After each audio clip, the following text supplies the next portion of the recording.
Hello and good afternoon, everyone. I am Gary Godsoe, and welcome to Velocity Online Racing's coverage of the Portland round of Season 13 of the VOR Signature Series, the IndyCar Championship. And welcome to the very first time to Portland International Raceway for the LN Racing Performance Grand Prix. Joining me in the booth, he joined me on the airplane up from Fontana yesterday from the kind of the sparsely joined 250-mile race in the Iconic Series up here in the Portland, which we actually have a pretty decent lineup looking today for our first ever race here at Portland. Is Clendy. Clendy, welcome to Portland. Good to have you here. Welcome to Portland International Raceway, where we're looking at a pretty fast field so far right now, and looks like practice was dominated all a session long by Liam O'Sullivan and Luis Nunez, to absolutely nobody's surprise. Yeah, and they're both within 1/100th right now of each other's qualifying times. We'll see if either of them can push to find a little bit extra on the track right now. If they can, I think starting on the pole today is going to be a huge advantage because it lets you kind of run away from the pack into this very dangerous turn one. There are your weather conditions: 71 degrees ambient, 111 degrees on the track temperature. Humidity in the mid 50%, light winds from the northeast at 4. Nunez going purple. This is a Group 1.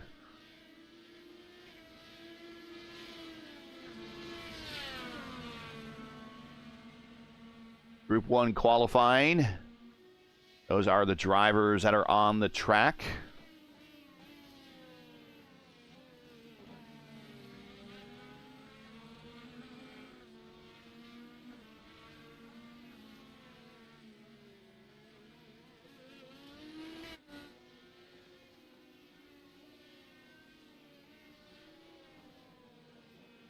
Nunez went purple last time by. Let's see if he improves on it this time. A little bit of opposite lock there through the last corner.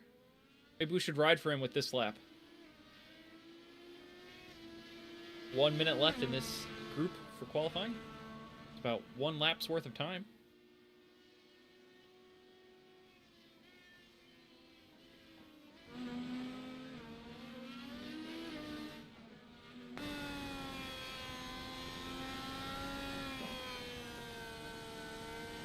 So difficult to throw this car around these flat switchback corners at the beginning portion of the track. Yeah, and it's very narrow. And the grip is about what you expect it to be. Not much. I mean, the track's 112 degrees. It's a little slippery, actually. I did a couple of practice laps, and the car did not really dig into Oh, nope, Nunez did not hold on for that one. And that's exactly what happens when you push 1% too much. The track will chew you up and spit you out. The fastest man today in qualifying, if this was real life, he'd be going to a backup car. He'll get to keep his pole, and they'll just load him up a new Dallara chassis, free of any scratches or damage.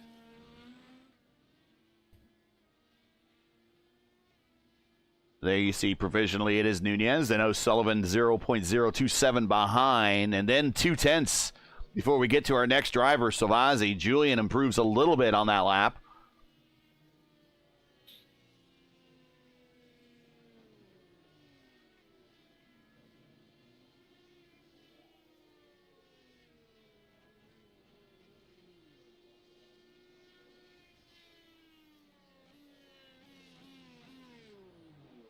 And that might be it for Group 1 qualifying, so they are complete. We're going to see Group 2 come out here momentarily. And in some ways, it's kind of a benefit to be Group 2, because you know what time you have to beat, right? But that was our B-roll for next week. Didn't need me to do that. Here is that is the B-roll for next week. Let's try this one more time. Portland.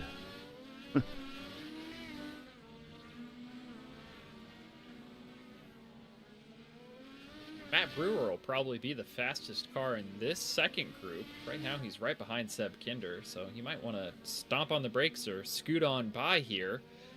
He was the only driver in the 58.5s in practice, and that would put him starting third provisionally if he can replicate that lap time. Him and Kostek Solowec, both pretty quick in practice. Here's your Group 2 drivers.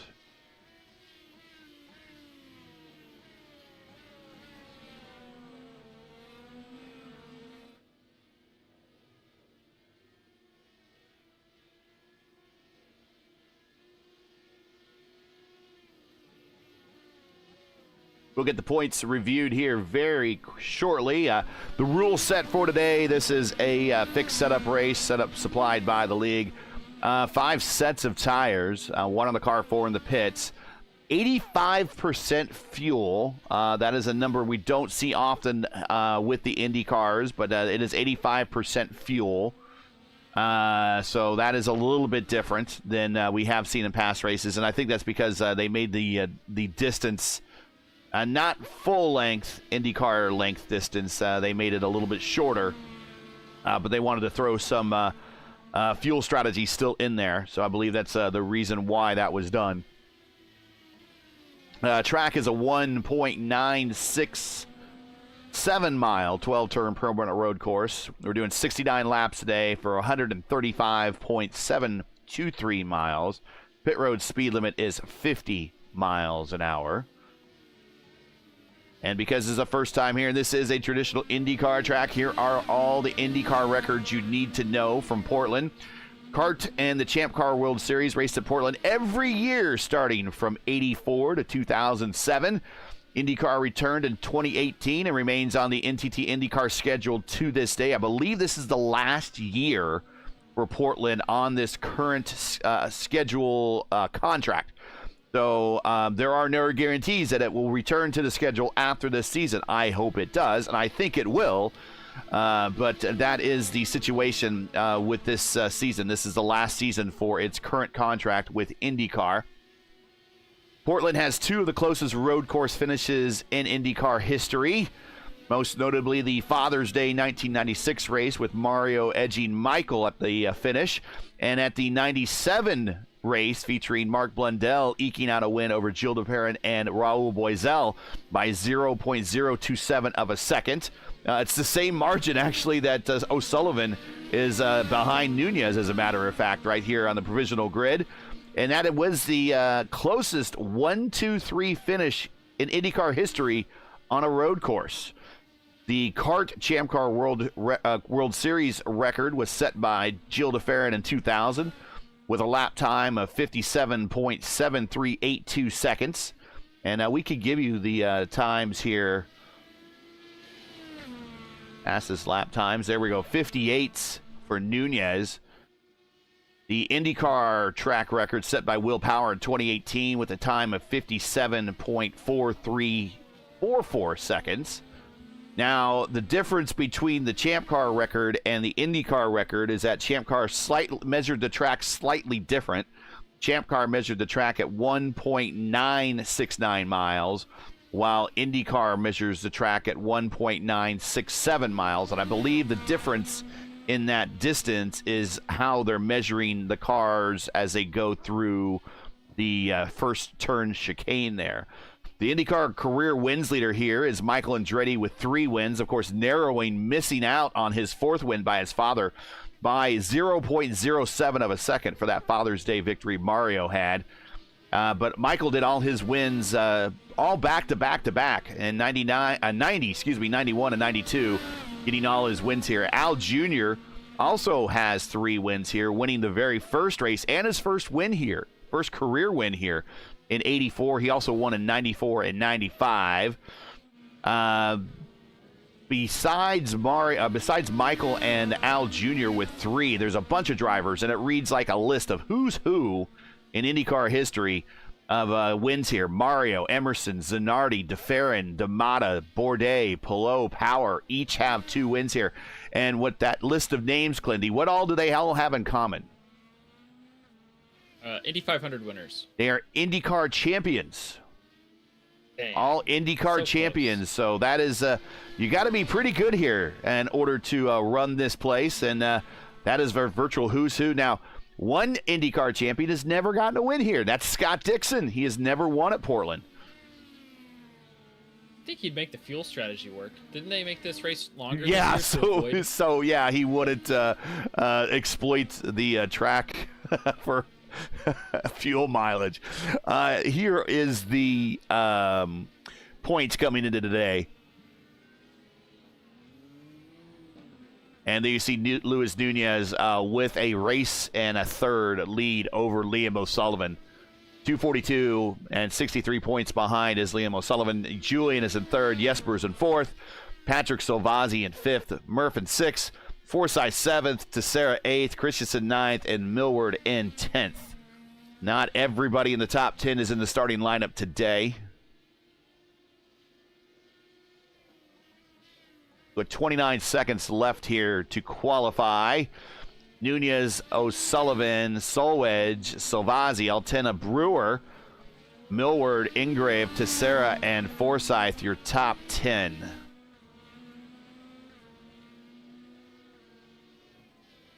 I think we'll have a pretty good idea of where those top 10 drivers are going to come home after battling their way through the first lap chicane.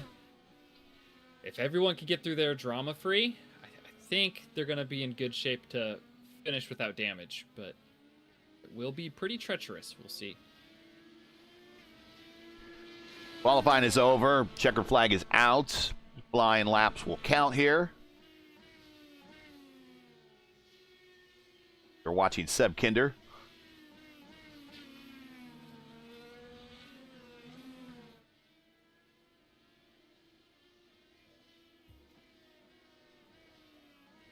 And while we're watching these final laps, if you enjoy Velocity's online racing's coverage of the VOR IndyCar Championship and you respect the stream, please do us a solid and make sure you support us by subscribing. And while you're at it, don't forget to smash like and click the bell so you don't miss out on future VOR iRacing broadcasts, which will be for us the VOR Iconic Series at Homestead Miami Speedway in Vice City, Friday, April 25th at 4 p.m. Eastern.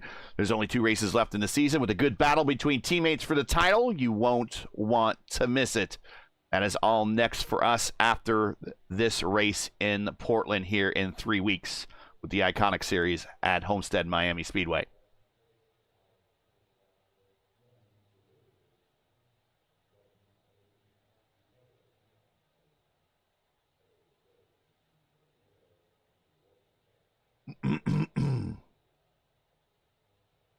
And we are getting ready to wrap up here, and we're going to line up and go racing.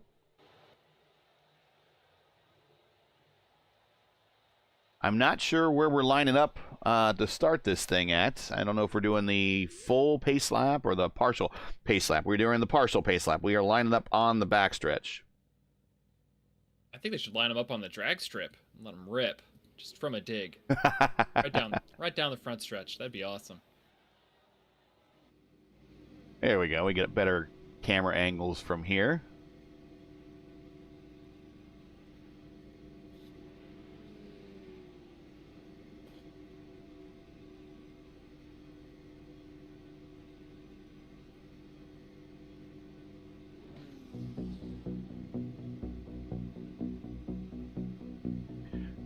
And there you see the starting lineup. Our points leader looking to capitalize even more.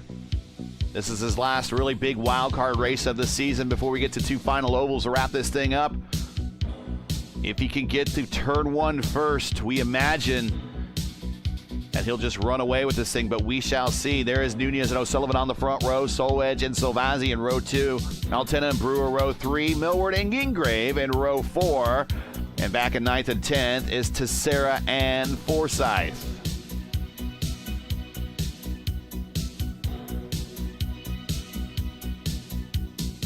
Molina and Kinder back in row 6 for 11th and 12th. Hodson and Prix in row 7. Gallas and Christensen teammates in row 8.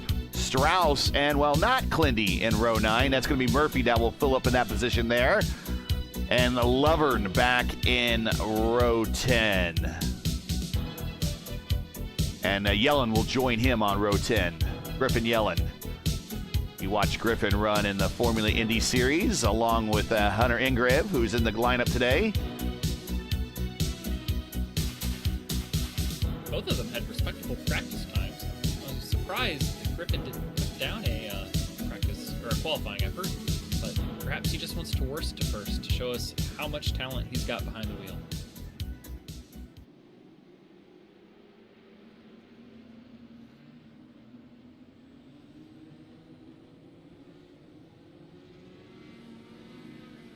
All right, we're going to put Scott Christensen's over and under to the test here in turn 1, 4.5. I'm taking the under. I think they're going to get through clean. I think everybody's been thinking about it, been pretty afraid of it all week. Nobody's going to muck it up.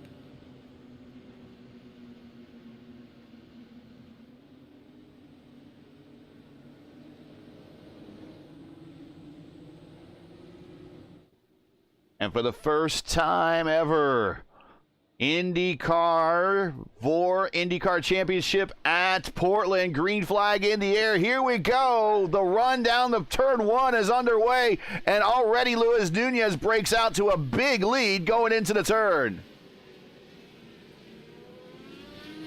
So far, so good as they filter in behind.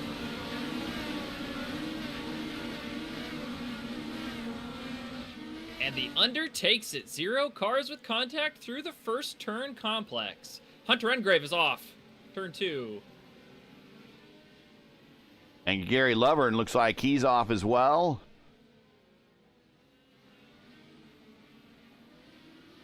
Julian getting around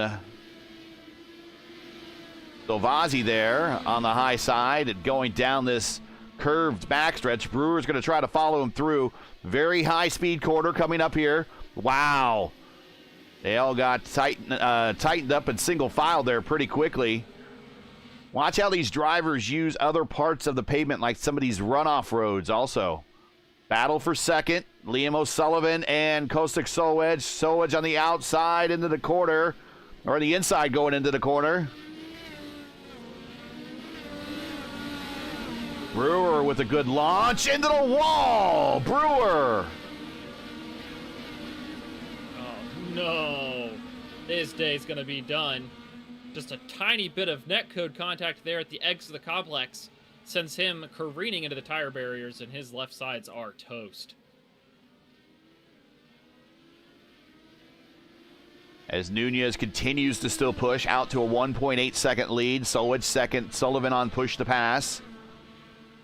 The red triangle next to their names means they are on the alternate, softer, faster compound, but it's less durable over a longer period of time than the prime compound, which the lead car with that is Molina in 9th. He just lost the position. Actually, Molina falling down the order.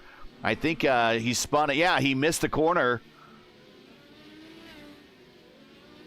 and used part of the drag strip runoff to get back in the into the running order here, but he is well down. So now Seb Kinder is the first car on the prime tires. He's in 9th.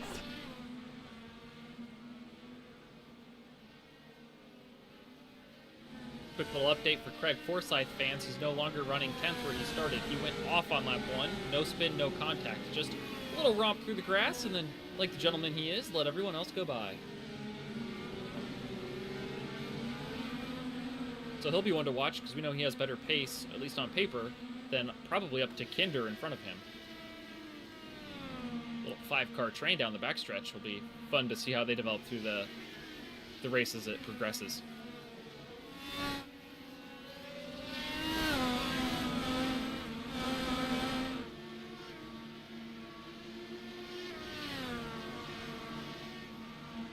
And if you like these cameras, these are not the default cameras. We got cams from SimWrap Market for this one. Oh, car off in the Matthias Strauss. Maybe that was Strauss. Or is that Lovern? And I don't even think he's going to have to serve. No, it is Hodison. Tane Hodison. Hodison, okay. he won't even have to serve a slowdown for that, I think. I think he took enough of the corner to where he just needs to get back on pace. And he slots in line right in front of Strauss and Forsyth. Behind Forsyth is Hunter Engrave, who's recovered from his first lap spin as well.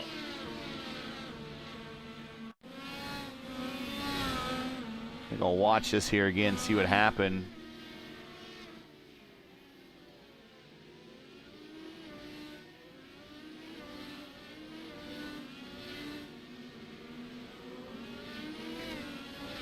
Yeah, there's Tane. And got out of the way quickly.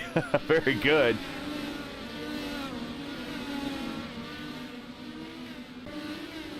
Another car off. Prix cut turn 1. Yep. So he's going to have to serve a slowdown here. And that's right in front of Hodison and others. So they're all going to get stacked up here through these left-rights. The festival curves.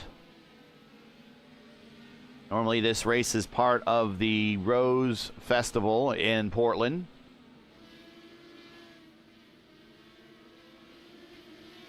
Back in the day, it was known as the G.I. Joe 200. And in the 80s, of course, I was a big G.I. Joe fan. I thought that was the greatest thing that Hasbro would sponsor a race, an IndyCar race. But G.I. Joe's is actually a name of a local area hardware store, hardware camping fishing store.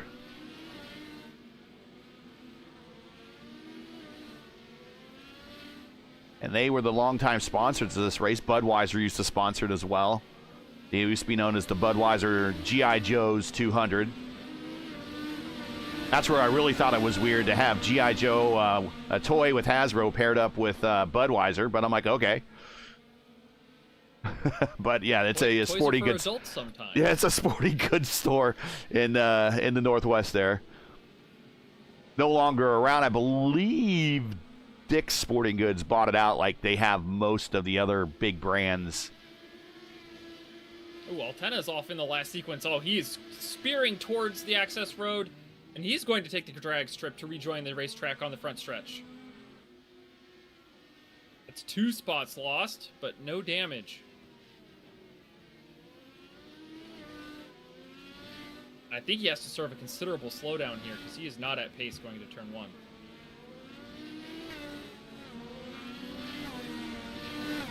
And that all developed because he was looking to make a move on O'Sullivan for 3rd and just pushed, again, 1% too hard, just like we saw Nunez do in qualifying. But in the race, you don't get any do-overs. There's no quick repairs in this series. In fact, full coast yellows are really, really rare in Velocity Online Racing on road courses. So you really have to keep all 4 tires on the pavement if you want to have a good day. Though a caution would probably shake things up if history that we've learned in the Elite Racing League has showed us anything. Well, they always seem to come out in the middle of a pit cycle, Gary, and so that's what mixes it all up. Yeah. Closest battle on the racetrack goes back to 9th and 10th. This is a battle for 8th with Seb Kinder, Christensen, and Hugo Gallas.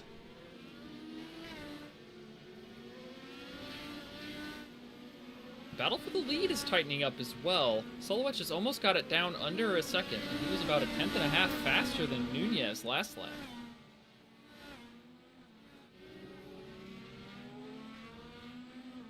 I'll keep my eye on that. He's not quite in striking distance yet, but... Aiden Millward is going to fall under fire here from Altena shortly. Faster cars making small mistakes that allow for better competition throughout the field. I think we're grateful for that, but sorrowed by the misfortune of these drivers, right? You push a little too hard trying to put on a good show and end up just shooting yourself in the foot.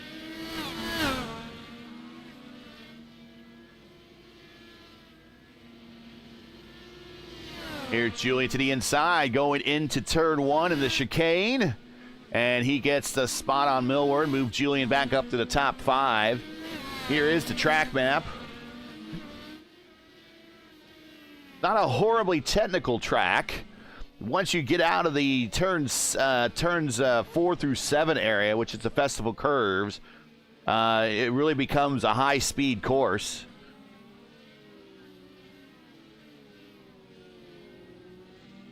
Yeah, I have no idea how to navigate the festival curves, so I'm gonna have to talk to our sponsor today and get some coaching on how to go through those, because he's showing the field, taking them to school. That's right. Today's Portland Grand Prix is brought to you by LN Racing Performance. LN Racing Performance offers personal coaching sessions and setup building. To learn more, join their Discord. The link is in the description. And the LN and Racing Performance there is this guy, Luis Nunez. So not only is he the sponsor of the race, but he is putting on the show of why you should probably contact him if you're looking to get some race instruction under your belt. Or maybe someone to set up. Locks up through one. We'll go back to that one. Oh, Engrave cuts off Hunter Hungrave.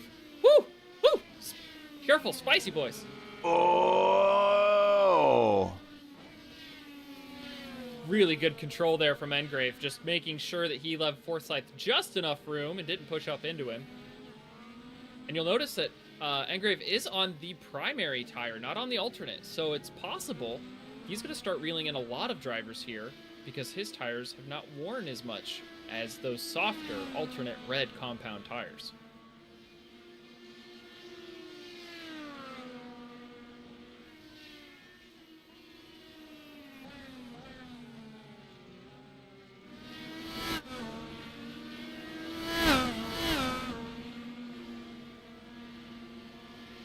Your biggest gainer of the day so far is John Christensen. There he is. He's up 7 spots. Right behind him, the next biggest gainer of the day is Gallas with 5 and Strauss with 5. I could go out and make 8 laps and pick up 2 spots. I got a job to do in the booth here. It's good to finally have this track on the schedule and on the service.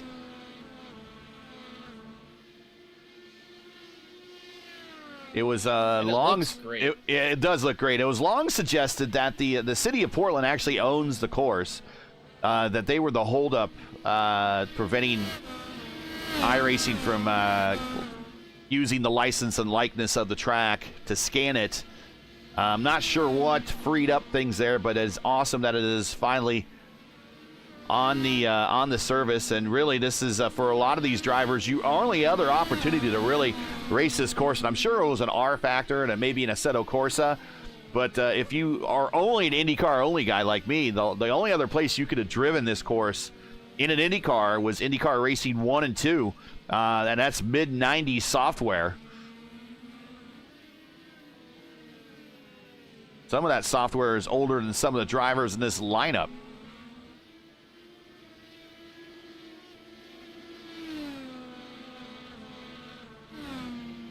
Meanwhile, up front, Solwedge has got it within a second.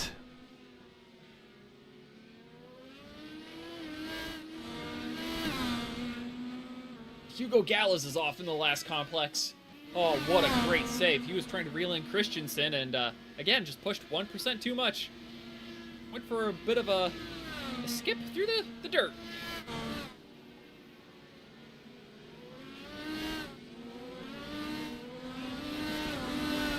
Solowetch is going to hammer the button here down the backstretch and try to reel in Nunez. He's got it with under second.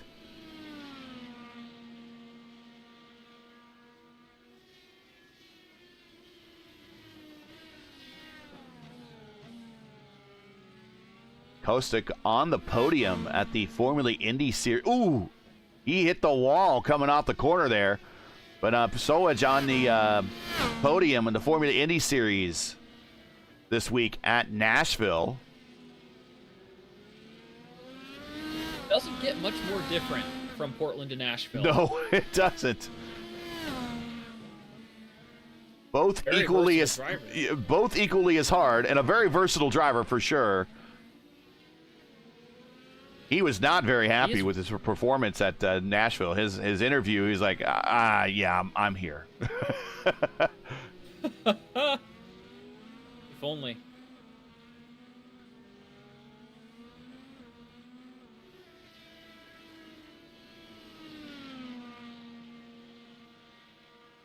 The site of this course and where it's built today is built over an old town that flooded. You can learn more about that if, in the history of the course online. But IndyCar started coming here 84. And this is the part of the track they added for IndyCar right here, the chicane. When they were initially doing testing, they were far too fast coming down that straightaway and into that first turn. They needed to slow them down a little bit, and they developed a chicane, and the chicane is stuck and remained ever since. It has been slightly reprofiled and made to look a little bit better over the course of history. But the main reason that chicane is there is because of the IndyCars when they first started visiting here back in '84.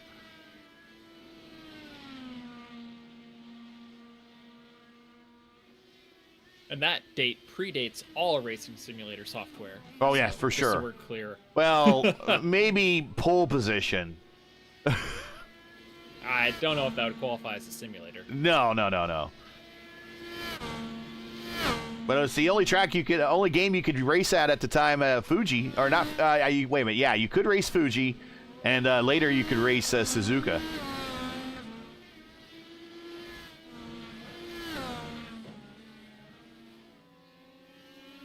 I don't know if anyone's ever played the old versions of pole position where it would talk to you, or it'd say, "Prepare to qualify."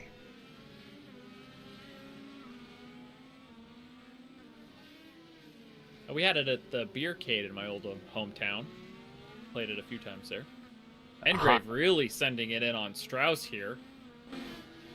Yeah, pole position, a high gear and a low gear, an accelerator and a brake. And I don't think anyone ever used the brake. I would lift a couple times. I really don't think I used the brake, though. I don't think it's necessary. Here, it is. For certain.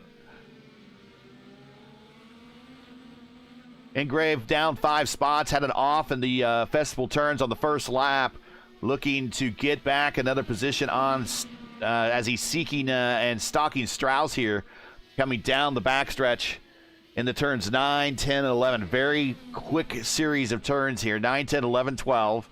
Then dumps you out onto the main straight. Hodenson and Christensen side by side down the main straight into the chicane.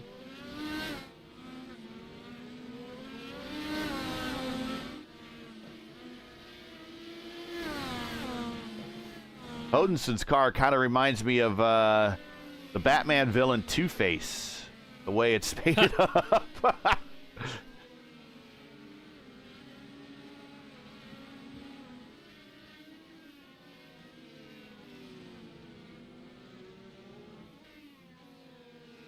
Engraved to the attenuator of Strauss.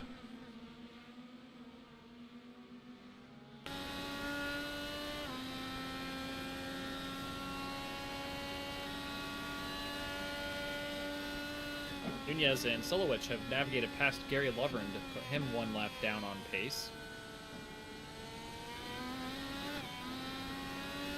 The next car that will fall under the clutches is Timothy Bree. He's probably about, I'd say 20 seconds up the road from Nunez.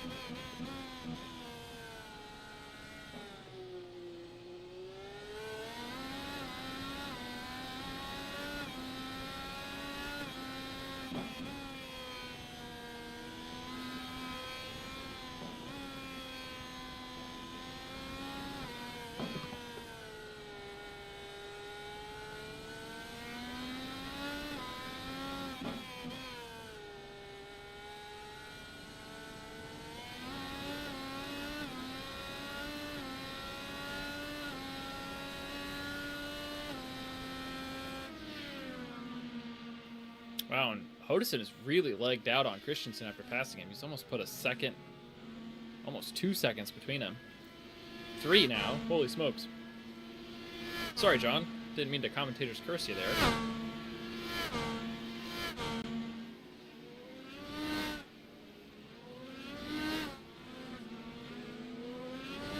We really don't have much of a clue on fuel strategies if it's going to be a one-stopper or a two-stopper. I would imagine it's a two-stopper. At least a two-stopper.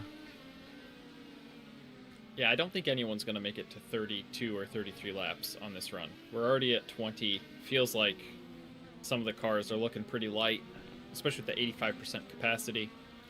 Murphy, in fact, has come to pit road, I believe.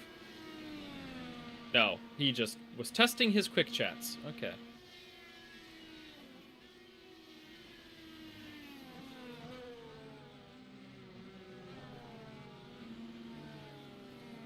Meanwhile, back up front, Nunez, your leader by 9/10 over Caustic Solwedge in second. And we have Liam O'Sullivan in third, a distance third now. Let's get you some gaps rather than intervals so you can see the closest battles on the racetrack. Sullivan's now 5 seconds, almost 6 seconds behind Caustic. 2 seconds behind O'Sullivan is Silvazzi. And a second and a third behind Silvazzi is Altina. Altina's pulled out to a 6-second lead over Millward in sixth there.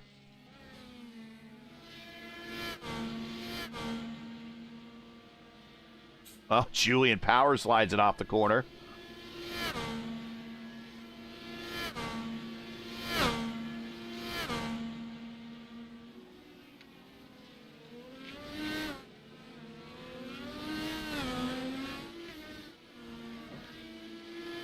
Strauss and Engrave just seem to can't shake each other.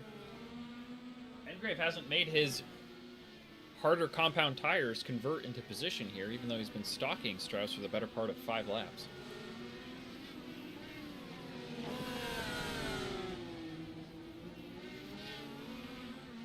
Oh, here they come. Here they come. Little bit of a tire spin for Strauss to the inside.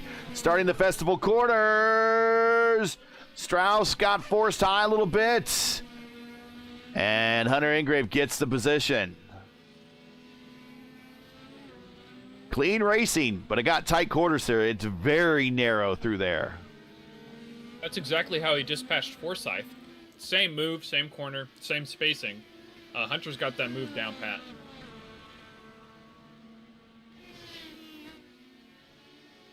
You see in this shot when they go by, you'll see a shot of the light rail station that comes to the racetrack. Oh, Strauss power sliding through the final corner. This is one of those racetracks that you can actually take the mass transit to. Back when I went to my one race here, they didn't have the light rail station built yet.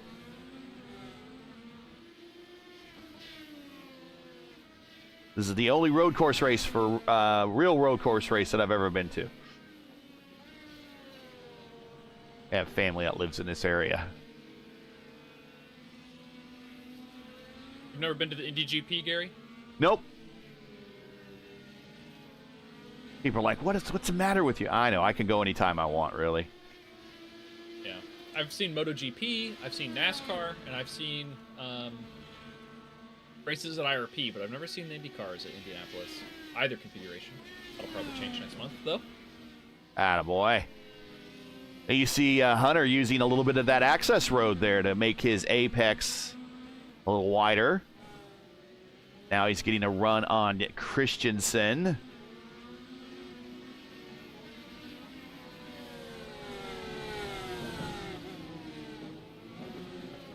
The racetrack's not too far away from the PDX airport there in Portland.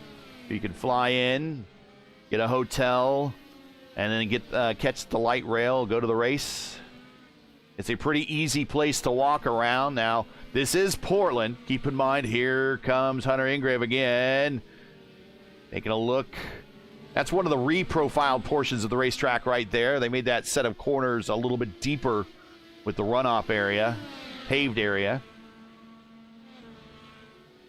This is Portland, so it does rain here a lot. So just keep that in mind when you do go to Portland, and make sure you pack the rain gear. Although the number of races contested in the rain here is remarkably small over IndyCar's history. Of course, the famous 1-2-3 finish between Mark Blundell Raul Boisel and Gilles de Ferran was contested in rain and wet conditions. It was kind of a combination of rain tires leading the race. That was Gilles de Ferran. He took the white flag in that lap with the rain tires, but Blundell and Raul Boisel pitted for dry tires, slicks, and ran him down in the closing stages. Just like our leaders are on pit road right now, we'll see what their tire strategies will be here, if they're going to double up on the reds or if they're going to go to the blacks. But considering they did not make 32 laps, they could do either tire compound. Nunez stays on the alternates. We do not have good views of pit lane, by the way. And look how pit road just empties out right into the racetrack. Kostic right in front of Hunter right there as he gets back on the racetrack. All you have to do is get past those cones and you can go right out to the racing line. You don't have to go a portion down the front straight before you can remerge. It gets dumped right out into the racing traffic. Yeah, no yellow line, no blue line, nothing like that. You just free access to the entire racing surface. Yep. Not like Long Beach. We were watching that on Thursday night at Elite Racing Network. Tane Hodson is your leader for the time being.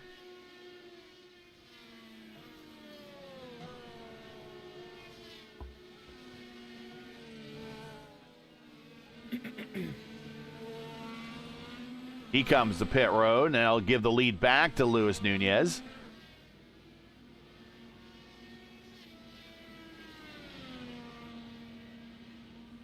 Engrave ducks down pit road as well. I don't believe that there are any cars that are still out there without having completed service yet. So it looks like 25 laps is about all you can get. So 25, 50, 75. 75 gets us home. So expect last stops anywhere starting around lap 44. Yep.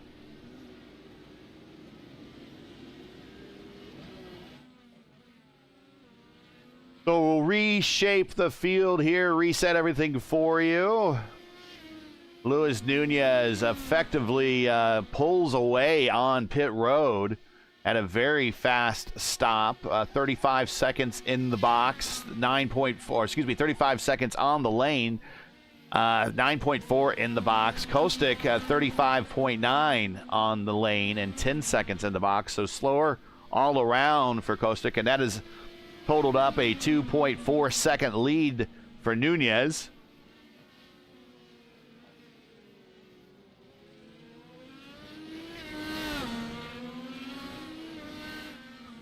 Millward here is being caught by Kinder in a hurry, so we're going to have a tussle for 7th place.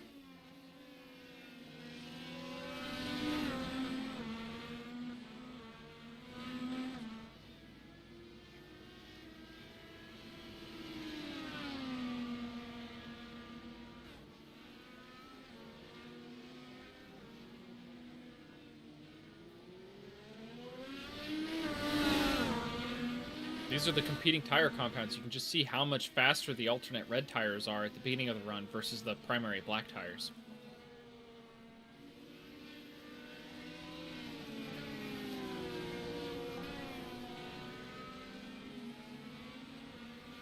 And I think if Kinder doesn't get this move done this lap, Marcos Teixeira will join in the fray as well, and we'll have a little 3-car melee.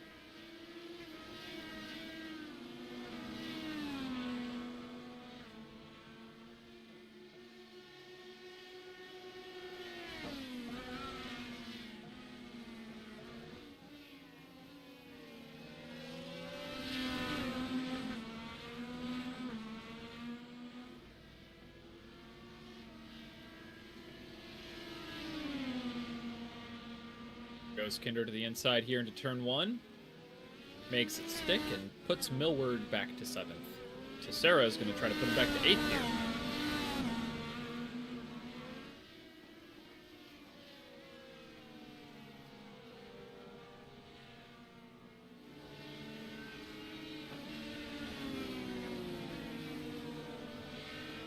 And if you're just joining us, this is Velocity Online Racing's coverage of the VOR IndyCar Championship, coming to you from Portland International Raceway for the very first time as Luis Nunez goes purple that lap for a 1:18, or excuse me, for a get his time there, a 59.046 was the lap time.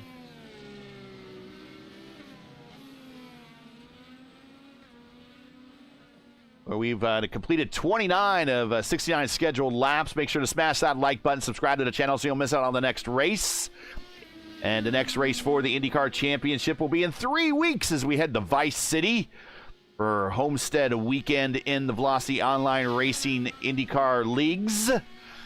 Coverage begins at 3 p.m. Eastern on April 26th. Don't miss it. That is in 3 weeks. Homestead weekend here in VOR.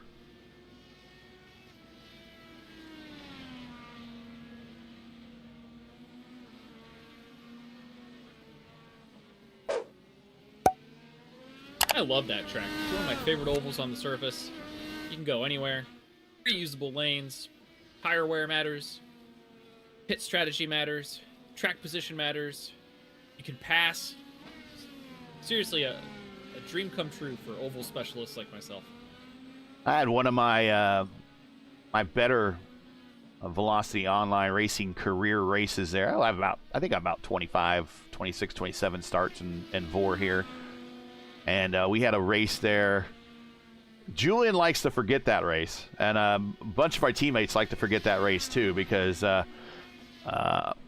if you've watched previous older Velocity Online Racing races in history and you've seen that race, my teammate Oscar Fredrickson has a VR failure going into turn 1 on lap 1. We had something like 30-plus cars qualify for that race. And for whatever reason, I did not have a good qualifying session. I was way back. I think I was 27th. And yeah, Oscar had a failure of VR, and it took out Julian right there on lap 1, turn 1. Oopsie. And I think it was like one of the first races of the season too. So everyone was eager to get a good start to the season.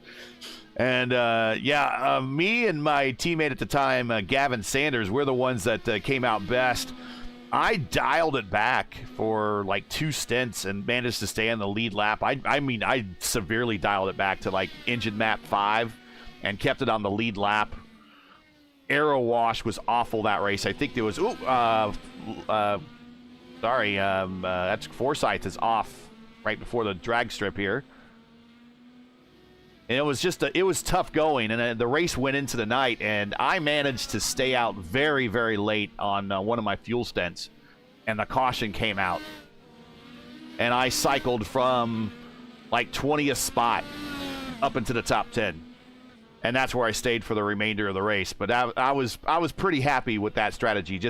It was just ultimate patience. If it didn't pay off, it would have been a long race for me, but it paid off, and that was a fun race. I managed to finish in the top 10 in that one. That was a fun one.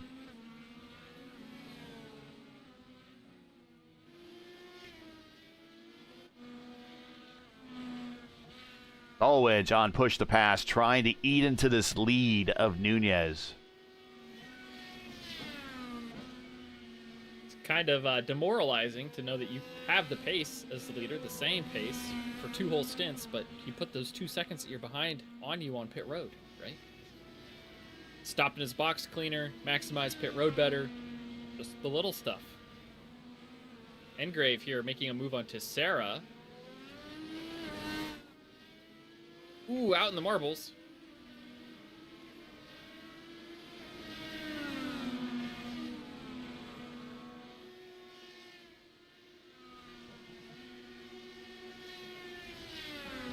Can't pass here. You can try, but not a good place. Gets a good run.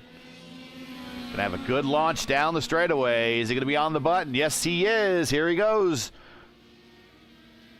To the inside, going into the chicane, and Tessera, I think, kind of just let him go. Tessera might be also on his own different fuel strategy too. You never know. So sometimes when you see kind of those drivers lit up a little bit. If I was in Marcos's position, I would definitely let the faster car by because I don't want to be a roadblock for anybody. And if you try to race and you don't know what you're doing, like me, not to say that Marcos doesn't know what he's doing, but if you let someone go, there's like a 1% chance that they hit you, right? And that your day is ruined. Yeah. If you fight with them, that goes up exponentially, probably to like 60 or 70% for every corner you run side by side.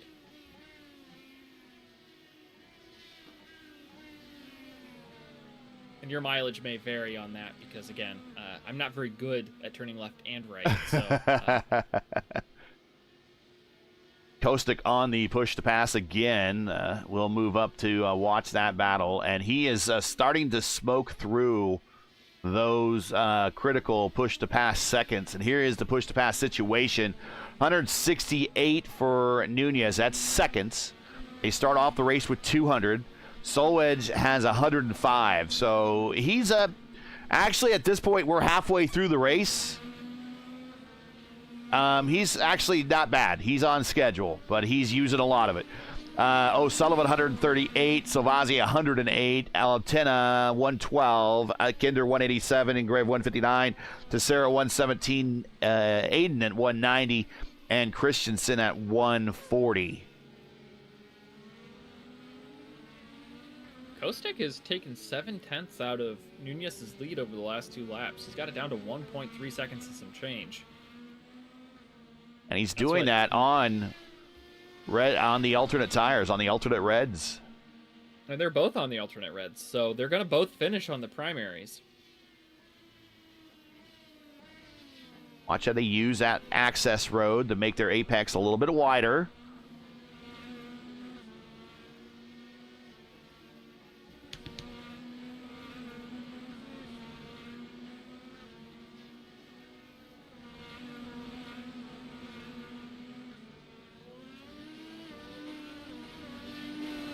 .2 to the lead between Nunez and Solwedge. They are 11 laps into their stint.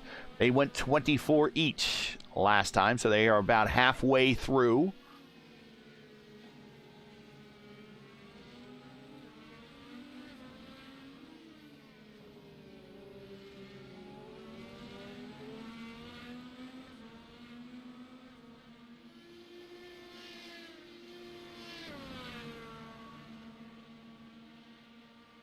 Let's ride with Kostic and watch him. Here we go to the final set of corners. There you see that access road. He uses a little bit there to widen his apex. Now down the front stretch. This acts as a drag strip when it's not being used as a road course. I think the road course at IRP uses part of the drag strip too. So that'll be, and of course that's not in the game or in the sim, but you do ride on the road on the drag course on the drag strip at Sonoma. And I think part of the road course at Twin Ring Motegi is also a drag strip. Well, Gary, we're about to have a little bit of a stew brewing here. Strauss and Timothy Prix are fighting for the last car to be on the lead lap for 13th position. The leaders are just behind. So whether or not they're going to choose to pull over and let the leaders by or continue to fight for their position, both for on-track position and race position.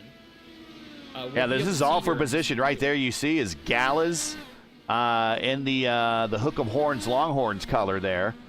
Strauss and then Bree. That is all for position. That's 12th, 13th, and 14th on the racetrack. And right behind him, that little bumblebee you see Keeman right there, coming on right there in the P1 car. That is your leader. P1 Doc's car, not P1. to be confused with P1 Broadcast. It's kind of unfortunate. It's like when we were deciding on the name for the YouTube channel for which Gary founded, we were thinking about names people didn't use related to autosport. And like, oh, P1, no one uses that. And then here comes P1 Docs, like the same month. Like getting. I think I launched it just a little bit before. But it's okay, you know, great minds think alike. Oh, definitely great minds.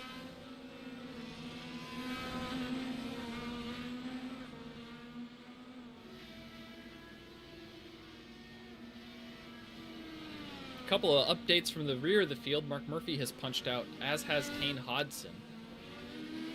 Prix is all over Strauss. He had his front wing buried in the rear wing. These two pink cars really mixing it up.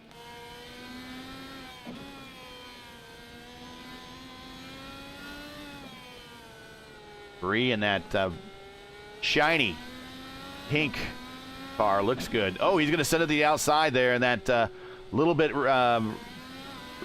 It's been reprofiled, that corner right there. That is turn 7.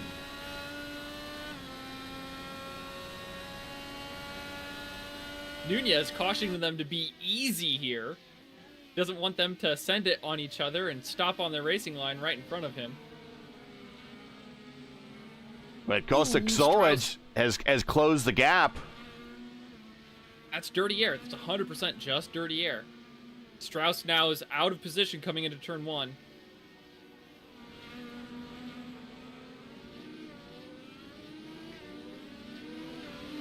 Strauss is going to pull over here since he lost position to Prix. But now Prix is going to be mounting a charge on Hugo Gallas. So there's no respite for Luis Nunez. Oh, it's just a bad spot. There is no place to hide in the festival corners. None. And there's just no place for Strauss to go right now. Now he can finally get over. And Gallas moves over as well. Oh, actually, that's Lovern, I think. Yeah.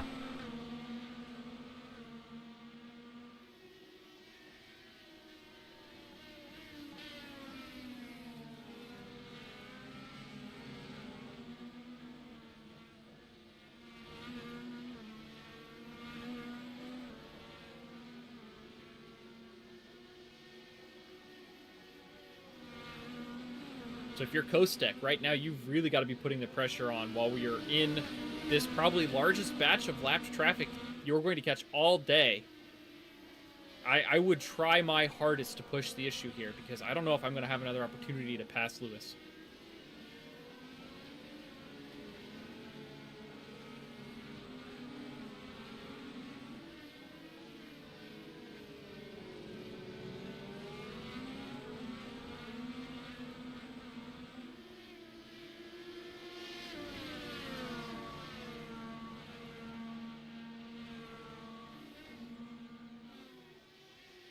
.6 now to the leader. Kostek continues to put. Oh, he gained right there in that set of corners, as Gallas and Prix are racing. They're both on push to pass. Gallas does not want to give that position up, and he gives them a little bit of a fade protection to the inside. And meanwhile, here is the leader, and he's reached him. I think Prix is going to let him go.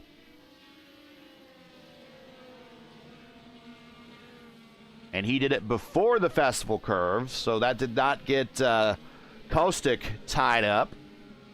Again, nothing against Strauss. Just once you enter those set of corners, there's not very many places to run and hide.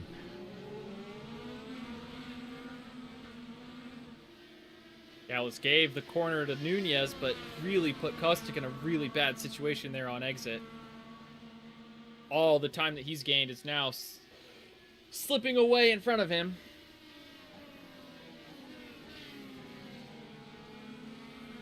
Meanwhile, Prix goes back on the attack. Trying to leapfrog Gallas.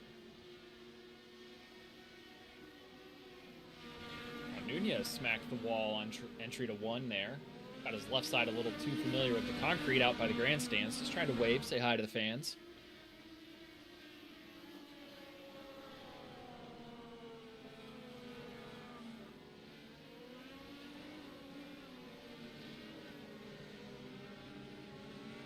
I don't know if they're just not added as graphics or what, but I know there's a lot of public seating in the festival turns area. That's where I sat when I went there. Very much a very typical road course atmosphere, very much like a picnic and a gathering out there.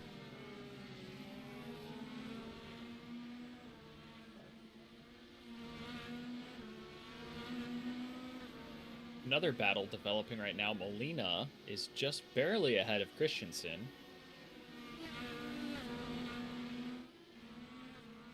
How about Seb Kinder and Hunter Ingrave? There's a battle brewing. 0.4 of a second these guys got within one another.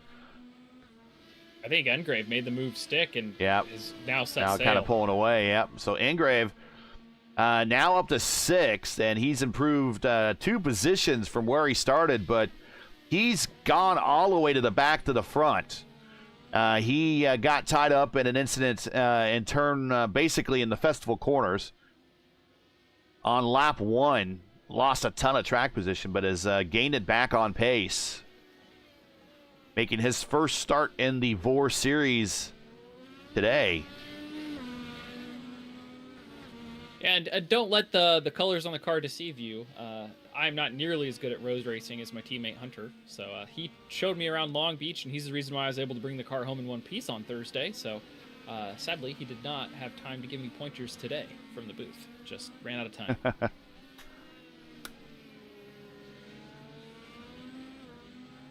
It's pretty easy to survive up here. Just oh yeah, don't say any yeah. You just you look like a genius no matter what you do up here. Hunter has about a 20-second gap to get up to Julian, so he's going to spend pretty much the rest of the race doing that. I mean, he's got more than 20 laps to do it. If you could be just under a second a lap faster. And he's going to be finishing on red tires when I think Julian's going to have to be finishing on primaries. No, Julian's on primaries right now, so Julian has dealer's choice.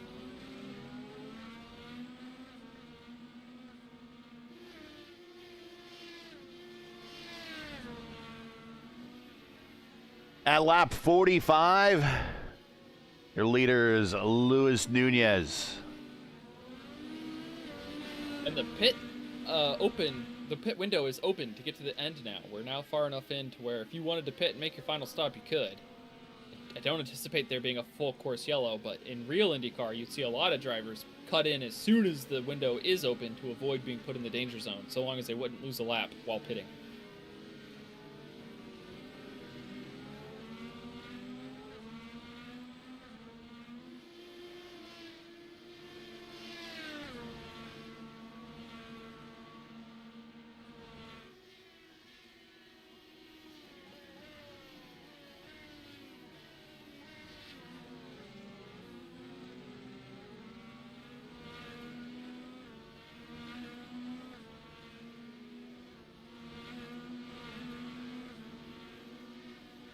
Hey, if you guys watching at home like what you see and like to be part of future races of the VOR IndyCar Championship, click on the Discord invite in the description. Join the server. You can learn more today. 2 races left in the IndyCar Championship season. There you see Homestead weekend coming up in 3 weeks. And then we will wrap up just before the start of the real month of May at Auto Club Speedway for a 500-mile race to wrap up this season, season 13.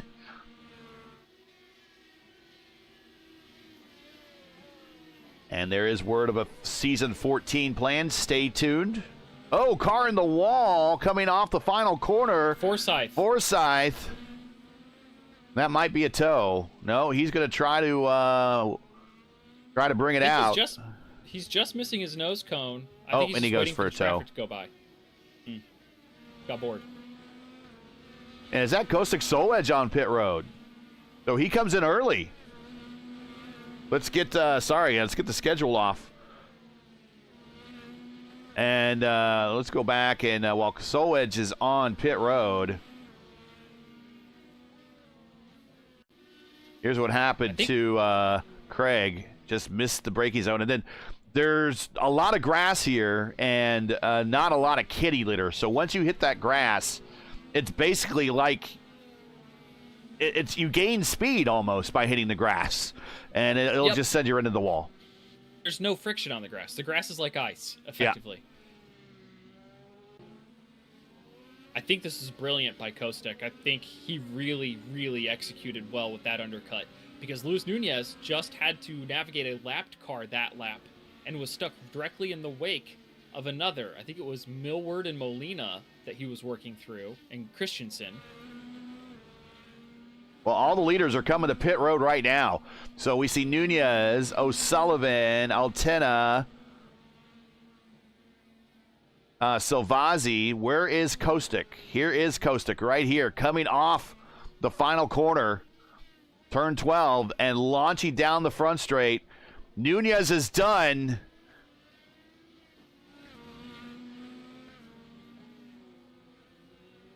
And he is on the prime tire. Solwedge is on the prime tire as well, but he has a little bit more of a lap to get those up to temperature. Can he close the gap?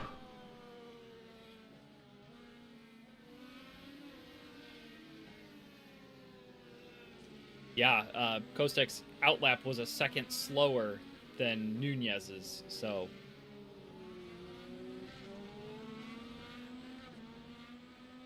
Lost time again on pit road.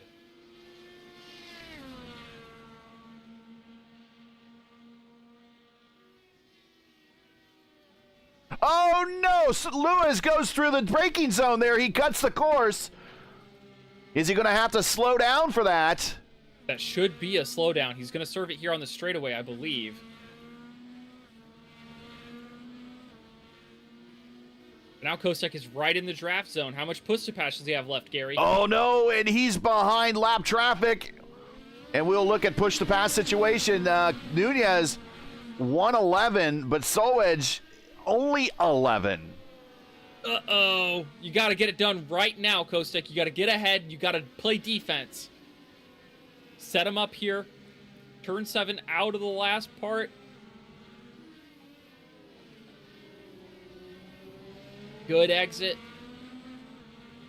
Oh, not quite close enough. And Nunez is on the button because, well, he can.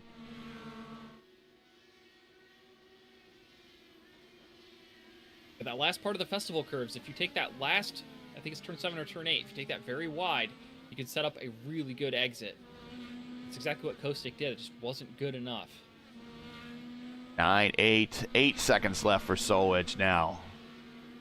I think he needs to ration it until he knows he has a really high percentage chance. He's got to use it to get around, and then he's going to have to use his car to defend. Where you've got to be patient. You know you can press that button, but you can only press it 4 or 5 more times.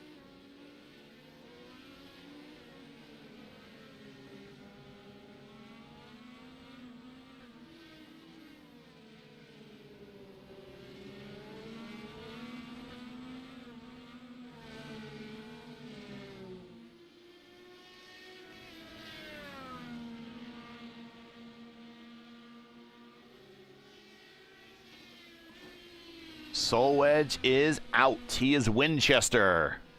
And Hunter Ingram goes purple. 58.9.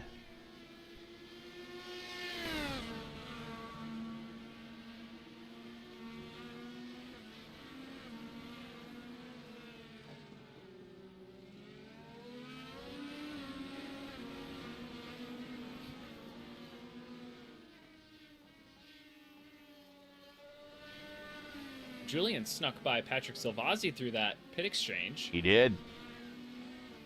So his trip down the drag course has now put him back where he started, eventually. 5 seconds in arrears of Liam O'Sullivan. Silvazzi is now next on the chopping block for Engrave, 23 seconds up the road. Basically the whole front straightaway plus the chicane all the way to turn 1 is the difference there.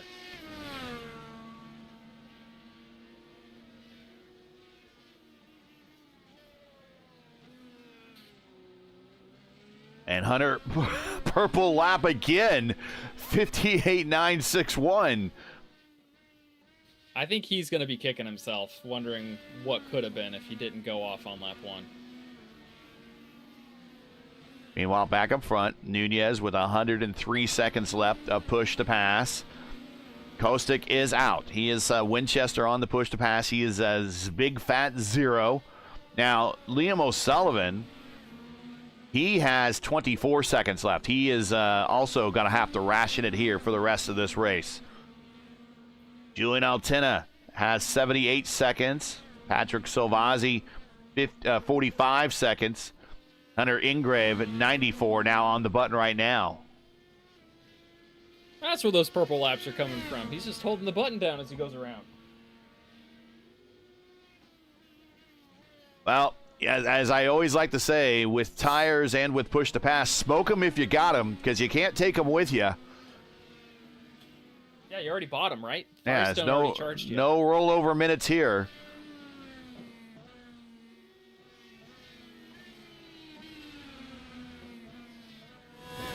I've heard a couple good stories about tires that have gone missing that have been paid for. Not at liberty to disclose them. Today's Portland Grand Prix is brought to you by this guy right here is our leader, LN Racing Performance. LN Racing Performance offers personal coaching sessions and setup building. To learn more, join their Discord. Link is in the description.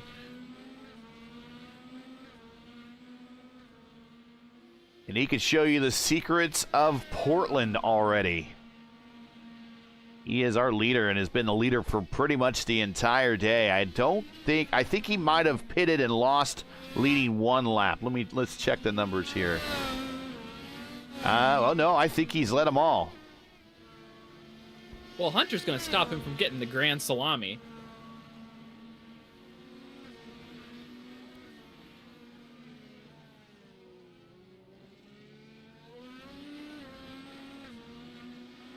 I think Hodson might have led one. Oh, yes, that is... Well, I think he might have come to pit road. Yeah, I'm not sure. We'll find out here at when the race is done here. Since Hodson's already punched out. Actually, I think I can do this. No, he did not lead a lap. I think he was in the lead, but did not... Yeah, did not lead. Yeah, did not complete the lap.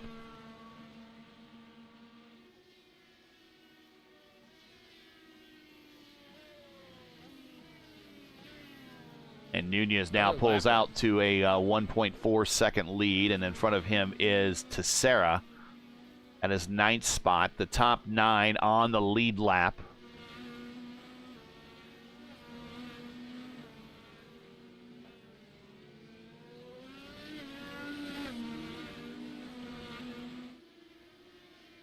Oh no, Gary Lovern has come to rest on pit road. Yeah, Lovern. Shout him out. Yep, he is done for the day. Looks like Forsyth is done for the day. Last car running is Strauss. He's in 14th. And like I said, the top 9 on the lead lap for now, as our leader is caught Teixeira, or will catch Teixeira here shortly.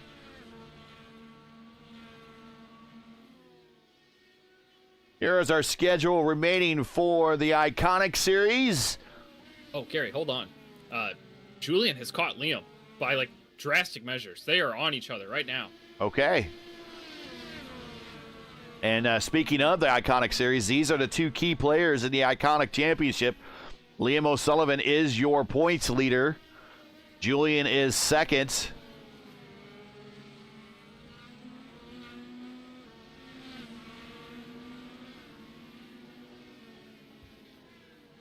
And I think this is all tire strategy. I think Altana's been able to reel him in because he's on the softer alternate compound.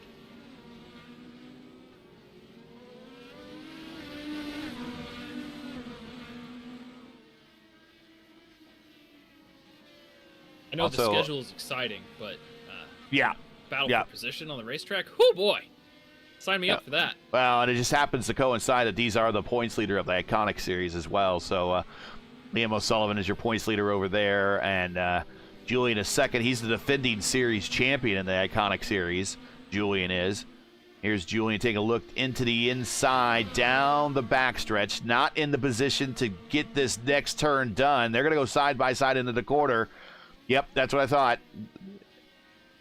Liam was in better position there to get the corner.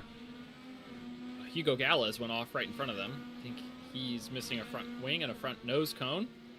and a wobbly wheel, so he will hit pit road and probably retire. But Altena snookered O'Sullivan yesterday at the very end of the race at Fontana. Let's see if he's going to do the same thing here in Portland, just become a little bit of a West Coast wizard.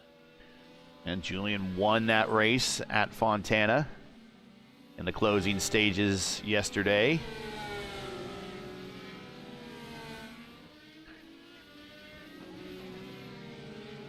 Said in the interview, both of these guys in the interview said they did not talk to each other much in that race. So it's just how the focus is now with the two combatants in the championship race.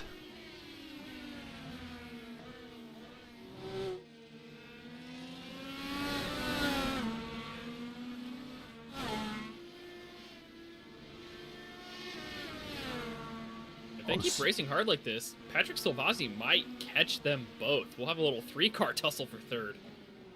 O'Sullivan, 15 seconds left on push to pass. Julian, 43 seconds left on push to pass. That's a huge advantage. That'll let Julian basically rip it down every straightaway he thinks he has a chance at passing Liam. Look at that. He's got right to the attenuator. And he's really yawing it out to the corner. That's where that extra grip from that softer tire lets you be more aggressive. Paid the price there on exit. He had a little bit too much curb, bounced the car up instead of shooting it forward when he got on the gas.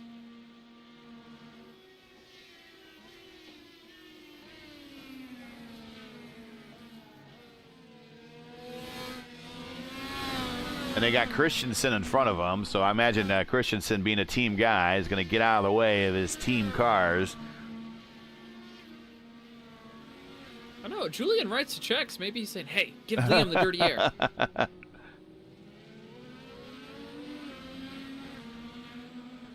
But again, there's not very many, and now we're in the portion of the racetrack where Christensen doesn't have really a place to hide.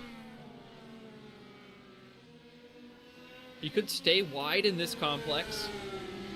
That looks like what he's going to choose to do. Oh, no! Did Julian lose his front wing? No, it came back.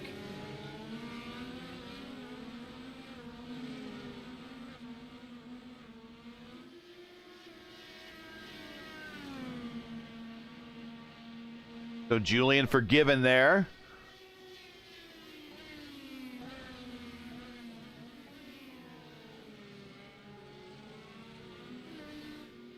Nine to go here at Portland.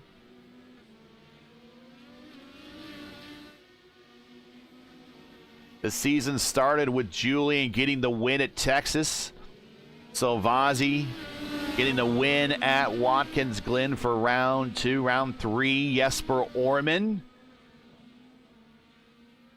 won at Milwaukee. He's our defending IndyCar champion. Luis Nunez began his championship march with a win at Iowa. The first 4 races of the year for the VOR season. Season 13 championship here. Had 4 different winners, and then Nunez went on a bit of a streak there.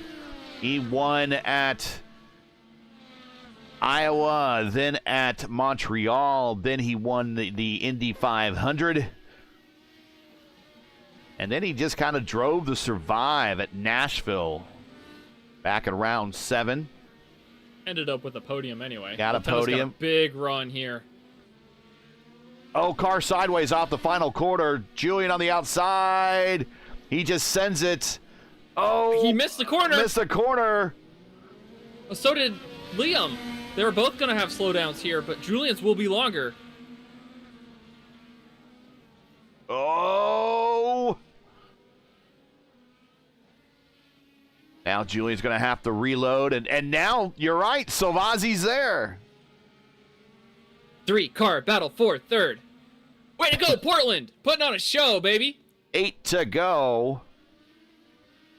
Nunez has a 2.1 second lead right now. We're watching the closest battle on the racetrack, and it's for this bottom step of the podium, and it is getting fierce. Matt Wagner won at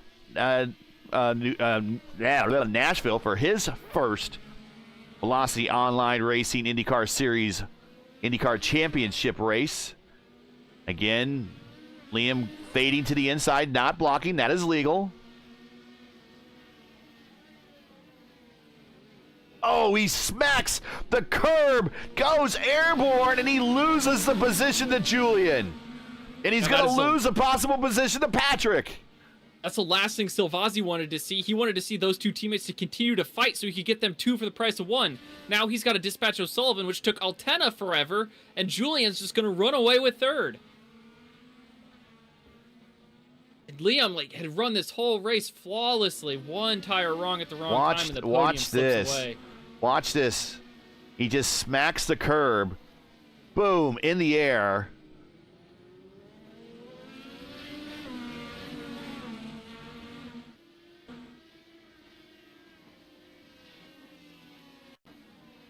Boom.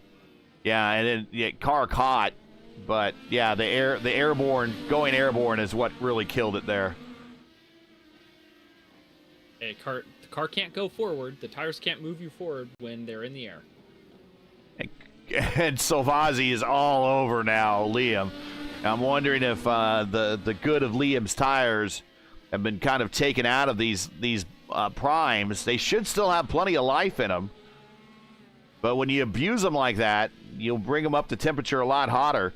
And speaking of temperature, we'll give you an idea. We'll get the track map out of here and give you an idea. There it is, 104 on the track temp. So the track temp's gone down since we've started.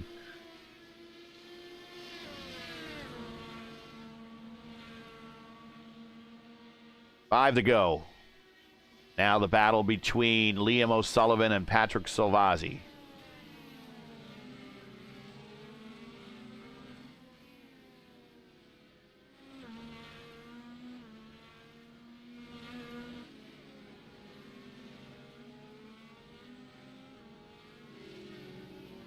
Kostic not out of the woods, or excuse me, Lewis not out of the woods yet. Kostic can still run him down, and in front of Kostic, Lewis is two lap cars. That's Aiden Millward and Seb Kinder. I mean, they're racing for position here at the end of the race. I know the blue flag rule is mandatory on road courses, but I mean, if I'm Aiden Millward, I'm not going to pull over when I've got, 7th place right in front of me. Come on. And now 4 laps to go. Call me a poor sport or whatever, but I want to maximize my race before I care about that leader. If he didn't want to have to deal with the blue flag, you should slow down. Yeah. For sure. Know your pace, know your role. Immortal words of Bill Belichick, do your job. And once again, if you're just joining us, you're watching Velocity Online Racing's coverage of Round 8 of 10 of the VOR IndyCar Championship, coming to you from Portland International Raceway for the first time for the LN Racing Performance Grand Prix, where the LN in LN Racing is Luis Nunez, and he is your leader right now. Make sure to smash the like button, subscribe to the channel so you don't miss out on the next race. Next race for us here in the IndyCar Championship is 3 weeks. Saturday, April 26th at 3 p.m. Eastern, when the IndyCar Championship teams and drivers tackle Homestead, Miami Speedway.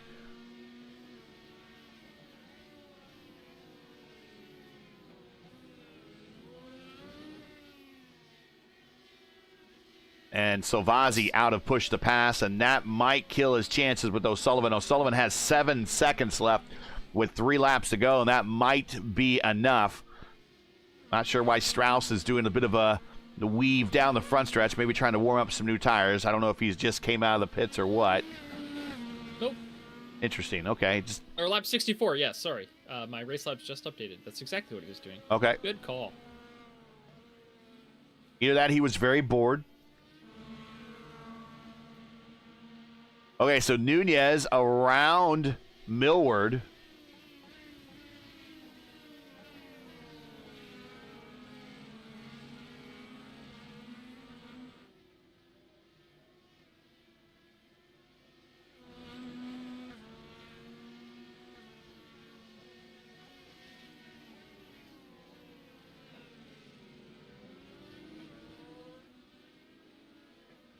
There is a view of this beautiful road course.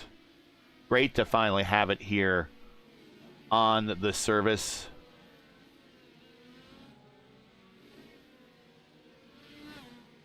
Solwich around Millward. Can he mount a charge here in the final 2 laps? And Seb Kinder in front of our leader. Seb is in 7th. Our leader is lapped up to 7th now.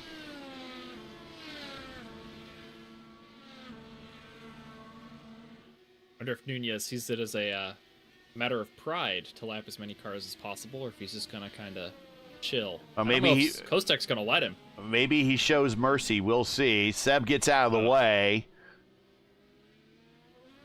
White flag in the air. Last time. Bye. For everybody in the race. Your leader in the 1, Luis Nunez, looking at his... Gosh, this is going to be his 4th win this season. Yes, 4th win and 4 wins out of the last 5 races. 80%'s not too bad. He's batting 800.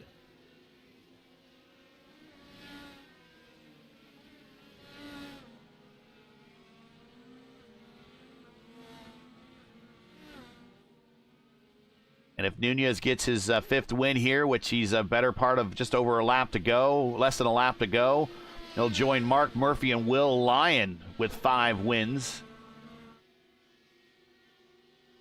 Down the backstretch into the final set of corners for the final set of times. And showing pure dominance today, the sponsor of our race, the guy that can show you how to race here faster, gets the win here. Luis Nunez, 5th win this season. Or 4th win in 5 races this season.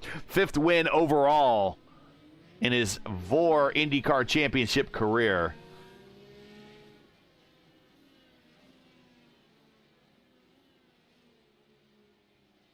Only thing stopping him from getting a Grand Slam today was Hunter Engrave. He put on the reds. He's seeing red. Put down a couple of burners in the past the 2/3 mark of the race. I think the only driver to record a lap in the 58-second bracket for race pace. 58.9. Not even our leader could do that.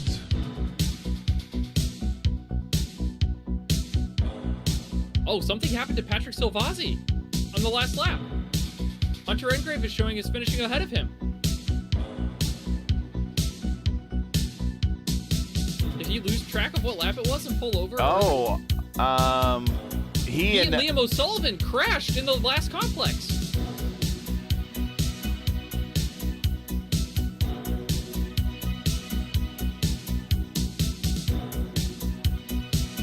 And I think he had such a big lead.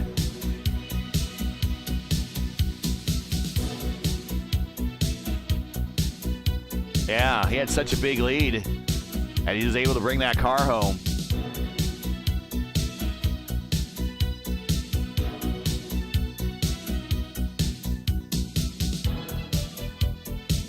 Wow. Wow, that's going to be make for a spicy post-race. Yeah, they're chirping a little bit right now about it. I think Patrick said he's kind of happy to just have the race over. So, even if it was not in control.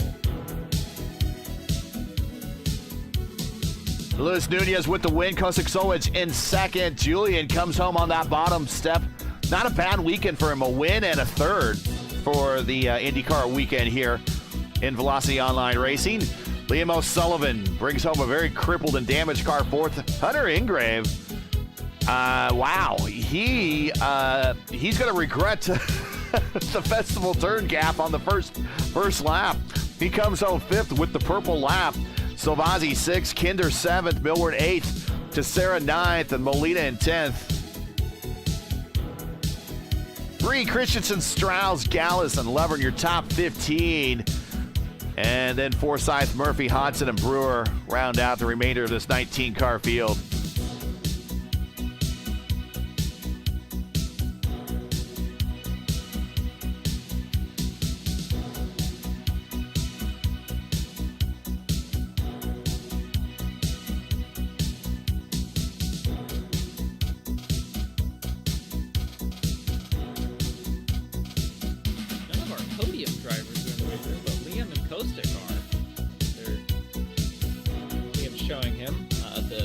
quasi Stand by. incident, perhaps. Stand by.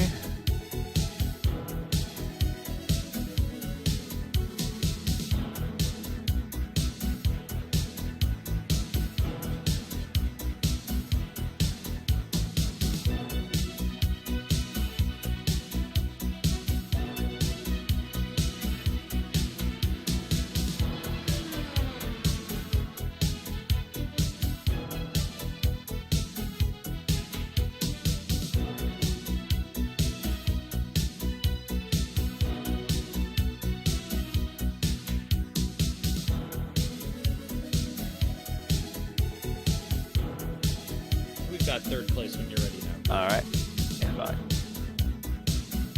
All right. Then we got the replays queued up here.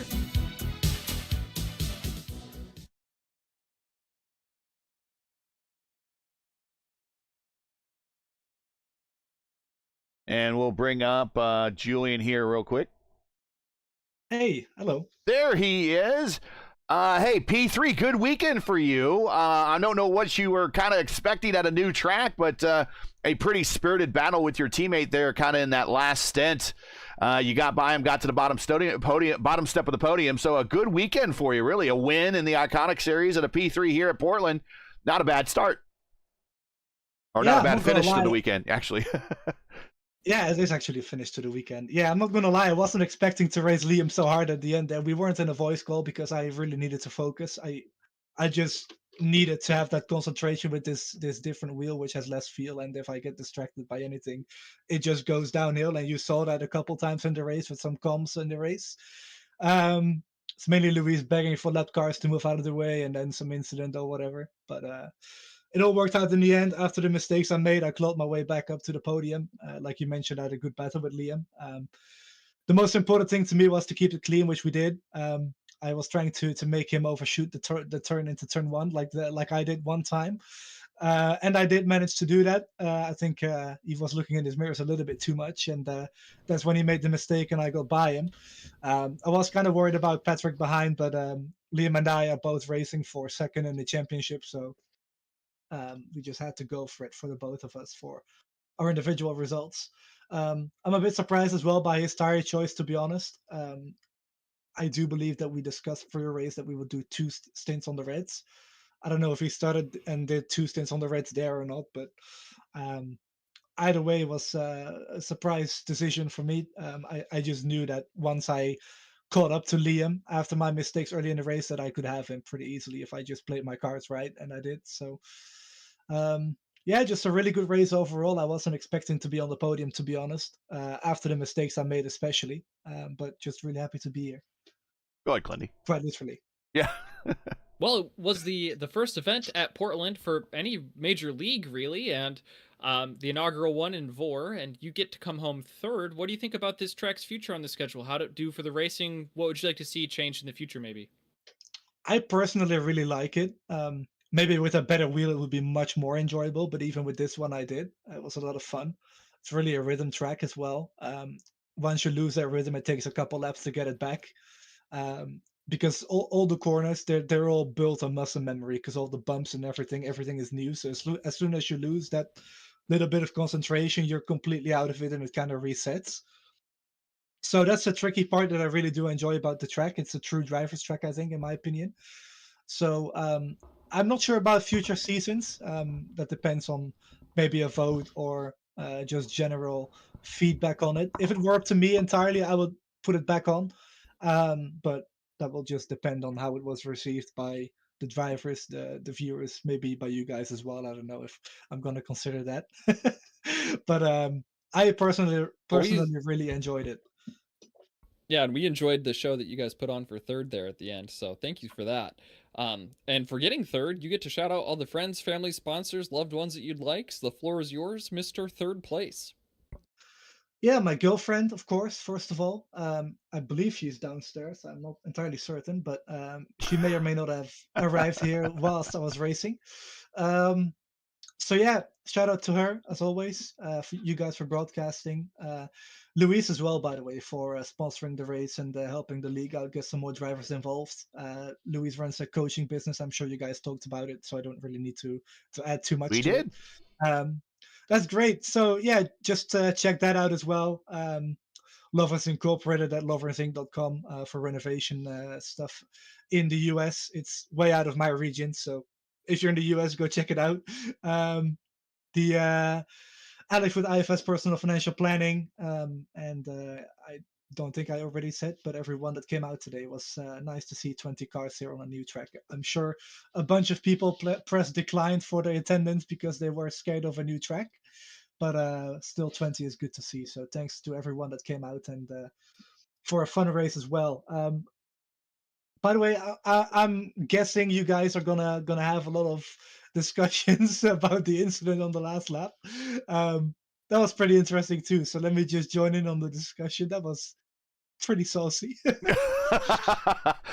We figured there would be some spice going on after that one, but interesting enough, we were kind of watching Hunter Ingrev kind of come up through the field, and we're like, how to get a top five, and then we discovered kind of the incident there. But yeah, it's going to be an interesting 3 weeks between now and the next race for the race stewards to rule on that one. But yeah, a little bit of drama there at the end never hurts the ratings, but hopefully the feelings aren't too hurt over it. But yeah, we did talk about it.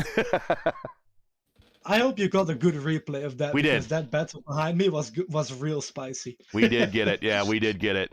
Well, Julian, congratulations. We're going to let you go update the points so we can see what those are, and we'll catch you in a couple of weeks, 3 weeks actually, when we go to Homestead weekend here in Velocity Online Racing for the Iconic Series and the IndyCar Championship. 2 more races to go before the season's wrapped up. And P3 here today. Congratulations. Sounds good. I'll be on the points right away. All right. So we will find out here very shortly how the point situation is. Kostic, let's bring him up here now. And there he is. Kostic, not a bad week for you, sir, in the Formula Indy Series on the podium, and now on the podium here in Velocity Online Racing at Portland. Now, I know in the Formula Indy Series you weren't very happy with the podium, but you did get there. Are you a little bit more happy today, or no?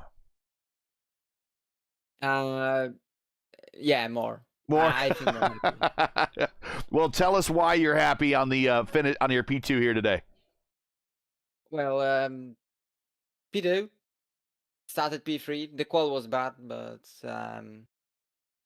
well, the qual was bad from my side. I should take pole easily with the time that Lewis said, but in a race I couldn't do anything differently, anything better. I think I made less mistakes. I was catching up when I could. Just dirty air and some blue flags, and that's it. Go ahead, Clindy. Yeah, Kostic, we saw you lose a little bit of time on pit road today. Where do you think Lewis was beating you, and what can you do to be better next time? Braking, and I think a second longer than Lewis on a Jax, but I don't know what's happening. I think it's iRacing disease that P1 is the fastest in the pits, then P2 and then P3, because Liam lost a second to me in the pits alone, I think. So it's a problem of this, it's that kind of problem. Well, understood. You earned your silver medal today, which means you get the right to shout out any friends, family, sponsors, or loved ones you'd like. The floor is all yours, Kostic. Congratulations. Thanks. I want to shout out Lewis. That was a great race, and I don't my team, also my team. Yeah, thanks for anything and any runs, any leaks and stuff like that. Yeah, thanks for that. Probably this going also to be on the media channel. So yeah, thanks guys. That's it. All right. Congratulations, Kostik. We'll catch you in a couple of weeks when we head back to the ovals at Homestead, Miami. But congrats on the P2. Yeah, thanks. So it's a good week for Kostik. He is very much Kimi Räikkönen-like in his interviews, where he has, you can tell he's happy at some things, but there's other things that I think that he's not happy about. But if I'm another driver, I would gladly swap spots with him. You know what I mean? Yeah, but I think he'd gladly swap spots with Lewis, right? For sure. When you feel like you had the number, but you couldn't dial the phone for whatever reason, you could have left wanting for more. Yeah, very much Kimi Räikkönen-like there on kind of his assessment and his interview. Let's bring up Luis Nunez. Here he is, our points leader, and gets the big win here today. Kind of dominated today. Luis Nunez, sponsor of the race. I guess everyone should probably now dial up Luis Nunez and get some race lessons, because this guy really showed you how to get around Portland today. Congratulations, Luis. Talk about your race. Yeah, thank you. Well, I was expecting it to be easier, but yeah, I didn't know Kostek was that fast in road tracks. So yeah, like, to be honest, I'm sweat right now. I was like super focused. I couldn't do any mistake because he was, well, we were actually doing the same time, so every lap, right? Mm-hmm. So it was about not doing mistakes and keep the position up on the track. Because even if you were like 1 or 2 turns quicker, it doesn't matter here. Like, it's impossible to pass. And actually, I did a mistake. I think I was last speed stop when I put the primes, and in the last chicken I went wide. But yeah, hopefully, well, I got lucky. He was a bit far in that moment, so I could just keep the pace and yeah, got the win here. Oh, Clinty. So, Luis, tell us more about your coaching services. How much are they? How long do you offer your services for? Because I think I need to buy some. Yeah, that's something that I started doing coaching like that was like 3 years ago with majors, and where I do setups as well. So yeah, so I like pretty much doing coaching and teach people. So yeah, I decided to release my own Discord, like my own coaching services, and it's about an hour where you can you go with me. We create a session, and yeah, I teach you all the secrets to be to be fast in road, and we also compare the telemetries and all the lines and all stuff. It's more about that. Well, I'm not very good at learning, but I'm sure you could work your magic and make my brain pick up a few new tricks. But you've won now 4 out of the last 5. You're in a commanding lead of the championship points. I think Julian's going to have those to us soon. They are done. But all right, Gary, if you want to touch upon the points and ask for shoutouts, it's all for you. Yeah, wow, you got yourself about a race and a half lead, so really I think you just need to get through Homestead with a good finish, and you'll have this thing clinched. But you have an 83-point lead over Julian, who's in second. Julian has a 2-point lead over Liam O'Sullivan, who's in third. So it's 331 to 248 to 246 is your top 3. Patrick Silvazzi is in fourth. Jesper Orman fifth.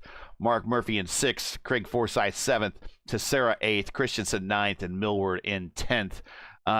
There's still a lot to play for from second place on down. Some close battles, but you pretty much just need to get a good, solid finish in at Homestead, and you become the season 13 champion more than likely. Yeah, sounds good. Yeah, I'm waiting for Homestead. It's a track I like, and yeah, hopefully the race is not as boring as Nashville. I know what you mean. I know what you mean. Any shout outs, any friends, family, sponsors you want to say hi to before we let you go? Yeah, as always, thank you everyone in Fairly Forward and all the guys, majors, all my students, and yeah, everyone who always helps me when I need it. All right, well, we will catch you in 3 weeks where you hopefully can seal this championship up. Lead pipe cinch it in it's not Nashville. We don't want to do that again. In Homestead, Miami Speedway. Homestead. And so we'll see you in about 3 weeks there with championship hopes on the line. Thank you so much, guys. See you. See you, Yeah. Miami. And that's he is now 7th all time in ranking in terms of VOR wins in the IndyCar Championship. He's tied now with Will Lyon and Mark Murphy with 5 wins. And next on the list for him, I'll just try to bring up the screen real quick. If he should get another win here in the future, he would then tie Craig Forsyth, who is all alone in 6th spot with 6 wins. So that is he's moving on up in the as becoming one of the all-time greats here in Velocity Online Racing, and staring a first championship in the face. But he did all but get that Triple Crown or the Grand Slam here today. He got the win, led all the laps. That's normally the hard one. Got the win, led all the laps, got the pole. Just missed out on the purple lap there with Hunter showing some big-time pace there in that last stint. But not a bad debut for the IndyCars at Portland, Clindy. And we got ourselves a bit of a break. Everyone can kind of refresh, and then we head back to the ovals to wrap this season up. Yeah, Lewis may be able to teach you how to go fast on the road courses, but if any of you drivers in VOR want to learn how to go fast on Homestead, give me a dial. I'm pretty much undefeated there in league racing, so I kind of want to ask Julian if he'll let me race in 3 weeks, because I kind of want to put a whooping on these guys, show them that I know what I'm talking about. We'll have to see if Andrew Wood's available to get pinch hit duty for you there. Final thoughts here at Portland. Not a bad race, not a bad debut here. No, when you have a flat single lane road course like this, the fact that we had multiple fights for position, especially late in the race for meaningful podium spots, that was all you can ask for. The venue is beautiful. It looks gorgeous on stream.